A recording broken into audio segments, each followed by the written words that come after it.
എന്നാൽ മറിച്ച് DHCP mode അല്ലെങ്കിൽ ഓട്ടോമാറ്റിക് IP മോഡ് എന്ന് പറയുമ്പോൾ വളരെ ലളിതവും സ്ട്രെയിറ്റ് ഫോർവേഡാണ്. ഇവിടെ ഡിവൈസുകൾക്ക് ഓട്ടോമാറ്റിക് ആയിട്ടാണ് IP അഡ്രസ്സ് അസൈൻ ആവുന്നത്. നിങ്ങൾക്ക് ആ പേരിൽ തന്നെ ഉണ്ടല്ലോ ഓട്ടോമാറ്റിക് IP അഡ്രസ്സിങ്. വളരെ സിമ്പിളായിട്ട് പറഞ്ഞാൽ നമ്മുടെ സെറ്റിങ്സിൽ പോയിട്ട് IP അഡ്രസ്സിൻ്റെ സെറ്റിങ്സിൽ പോകുന്നു. എന്നിട്ട് നമ്മളിത് ഓട്ടോമാറ്റിക്കായിട്ട് എനേബിൾ ചെയ്യുന്നു. ഇങ്ങനെ സെറ്റിങ്സ് ചേഞ്ച് ചെയ്തതിന് ശേഷം നമ്മുടെ നെറ്റ്വർക്കിലുള്ള ഒരു DHCP സെർവറിൻ്റെ സഹായത്തോടു കൂടി എല്ലാ നെറ്റ്വർക്ക് ഡിവൈസുകൾക്കും ഓട്ടോമാറ്റിക്കായി IP അഡ്രസ്സ് അസൈൻ ആകും. അപ്പോൾ നിങ്ങൾ ചോദിക്കും DHCP സെർവർ എന്താണെന്നുള്ളത്. DHCP സെർവർ ഒരു നെറ്റ്വർക്ക് സർവീസസ് ആണ്. നമ്മുടെ വൈഫൈ റൗട്ടറിലൊക്കെ സാധാരണയായിട്ട് കാണുന്നതാണ് DHCP മോഡ് അല്ലെങ്കിൽ DHCP സെർവർ എന്നുള്ളത്. ഓട്ടോമാറ്റിക് IP അഡ്രസ് മോഡിലിട്ട എല്ലാ നെറ്റ്വർക്ക് ഡിവൈസുകൾക്കും IP അഡ്രസ്സ് പ്രൊവൈഡ് ചെയ്യുക എന്നുള്ളതാണ് DHCP സെർവറിൻ്റെ ജോലി. അപ്പോൾ അടുത്ത ക്വസ്റ്റ്യൻ ആണ്, ഞാനൊരു ബേസിക് ആയിട്ടുള്ള നെറ്റ്വർക്കാണ് ബിൽഡ് ചെയ്തിട്ടുള്ളത്.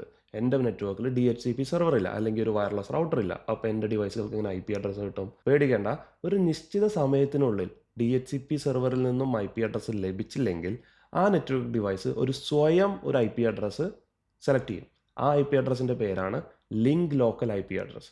ഇതൊരു ഓട്ടോമാറ്റിക് പ്രോസസ്സാണ്. DHCP സെർവർ ഉണ്ടെന്നുണ്ടെങ്കിൽ ആ സെർവറിൻ്റെ സഹായത്തോടു കൂടി IP അഡ്രസ്സ് കിട്ടും. DHCP സെർവർ ഇല്ലാന്നുണ്ടെങ്കിൽ ഡിവൈസ് സ്വയം ഒരു IP അഡ്രസ്സ് സെലക്ട് ചെയ്യും.